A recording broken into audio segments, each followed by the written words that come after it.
Welcome to Part B of Effective Instruction by Design, Differentiating Learning Processes and Products. While differentiating process and product are part of the UDL principles, teachers historically added these elements to a few special lessons to meet expectations. This idea is considered retrofitting. It's similar to building the ramp outside the building that already existed. It does not always work beautifully, but it is still often necessary. Carol Ann Tomlinson conceptualized the idea of differentiation to meet diverse learners' needs during the onset of the educational accountability era. Essentially, differentiating products is similar to the UDL concept of providing multiple means of expression. However, differentiation has often been considered an add-on, sometimes due to the arguably cutesy products that have been recommended. Traditional teachers may feel that differentiated products are fun activities that diminish rigor. Still, they offer strategies and tricks for reaching every learner. Here is an example of a diner menu of assessments on photosynthesis. The model provides relevance to daily living, given the menu, while offering choice based on preferred and non-preferred activities, as well as enrichment with the optional activities. This activity does not align to the content of photosynthesis, however. Can you think of a way to differentiate a product using a model such as this that would reinforce the concept of photosynthesis? A tic-tac-toe board sometimes provokes similar controversy about rigor. If a student draws a picture, do you believe that requires the same effort and meets the same standard as writing 2 paragraphs about the setting? To unleash yourself from a potential bias of believing this is true, try to imagine that students wish and need to be successful in order to retain their learning. Given choice and opportunity to build understanding and to achieve success, individuals will select the option that matches their zone of proximal development out of a desire to evolve. In other words, effective teaching means providing choice and facilitating learning, which has farther-reaching impact than does a standard completion of what you may deem a more rigorous assessment. This learning contract and the next slide invite students to reflect on choices, set a goal, and monitor their own progress. This is another example of a learning contract.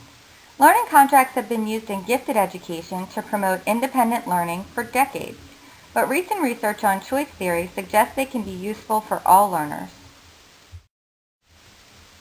Squaring off is a formative assessment you may have experienced yourself. It allows students time to move and promotes the equitable participation of all learners. This can also be achieved as students form a line to demonstrate a continuum on an agree or disagree scale. There are many other low-tech options for gathering an entire class's knowledge. Paper folded in half can be used for yes/no responses. Folded in quarters, they can be used for multiple choice responses, A, B, C, or D. Using whiteboards or page protectors with blank paper inserted and dry erase markers, equations, solutions, and short answers can be written, held up, and shared. This is a long but not exhaustive list of additional products from which students might choose to express their knowledge. This list disaggregates some products to help you decide where to start and what to do based on an approximated time they would take to prepare. Now let's talk about differentiating the process of learning. The resources listed below this presentation provide many strategies for differentiating the learning process, or representing your content. Keep in mind the I do and we do steps in the gradual release model. For example, you can record your PowerPoint presentations for students to view from home. You can assign cooperative group activities based on many different models. Don't forget to use any of the 6 co-teaching models to facilitate the learning process. As you have practiced, you can flip your classroom by allowing students to watch your content delivery, the I do, as their homework. This way, you can focus your time with students on we do and you do differentiated activities. Grouping can be used to differentiate process or content. For process, you focus on students' interests, readiness, or learning styles and incorporate heterogeneous or homogeneous groups. When differentiating content, You create groups based on readiness and represent content differently according to those readiness levels.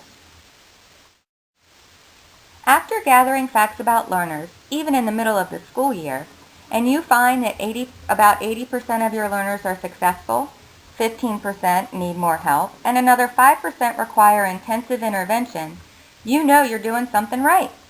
This process comprises the response to intervention model and illustrates the importance of differentiating content. Differentiating content can include adaptations, accommodations, and modifications depending on the severity of the discrepancy in mastery achievement. This section illustrated how you universally designed instruction.